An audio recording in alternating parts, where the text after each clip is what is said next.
మీరు ఆదాయ గణాంకాలని మార్చి నెలలో జిఎస్టీ గణాంకాల ప్రకారం 0% గ్రోత్ జిఎస్టీలో ఈ మార్చి నెలలో 0% ఎప్పుడు లేదు.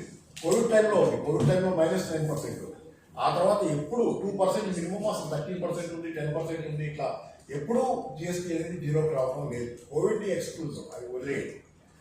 కాబట్టి ఏంటంటే మరి ఇట్లాంటి టైంలో మరి ఈ సంవత్సరం టార్గెట్స్ రీచ్ అవ్వని బడ్జెట్, అప్పుడు రియలిస్టిక్గా బడ్జెట్ ఉండటం అంటే ఆ ఉన్న పరిమితుల్లో ఆదాయం కూడా తగ్గుతున్న కారణంతో జాగ్రత్తగా ఆలోచించి వేసుకుని ఉండాలేమో అని అనుకుంటాను. ఇప్పుడేమైంది, బడ్జెట్ 3,05,000 కోట్లు, 4,000 కోట్ల చిల్లర 5,000 కోట్ల దాకా ఇచ్చారు. అంటే మీకు పోయిన సంవత్సరం బడ్జెట్లోనే ఒక 71,000 కోట్లు ఖర్చు పెట్టలేకపోయాం. ఫెయిల్యూర్ అది. ఆదాయం తగ్గుతుంది రెండో పక్కన. కొత్తగా ఆదాయ వనరుల సమీకరణ గురించి చర్చ ఈ బడ్జెట్లో లేదు. ఆదాయం ఎలా వస్తుంది చర్చ కూడా లేదు ఈ బడ్జెట్. గతంలో నేను చూసేవాళ్ళు, ఈటల రాజేందర్ గారు వీళ్ళు బడ్జెట్ వేసిన క్రమంలో టీఆర్ఎస్ వాళ్ళు పదే పదే రియల్ ఎస్టేట్లో ఆదాయం వస్తుంది ఆయన నేను గుర్తున్నాయి. ఎందుకంటే వాటి గురించి కొంచెం డిస్ప్యూట్ చేస్తుండేవాడిని.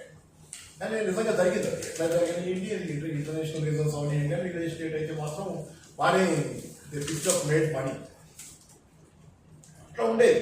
ఈ బడ్జెట్లో చర్చ కూడా లేదు. ఆదాయం ఎలా వస్తుంది చర్చ లేకుండానే మళ్ళీ అంకె మాత్రం 3,05,000 ఉంది. అది కొంత డౌట్, ఎందుకంటే ఆదాయం పడిపోతుంది ఫ్లాట్ ఆదాయం.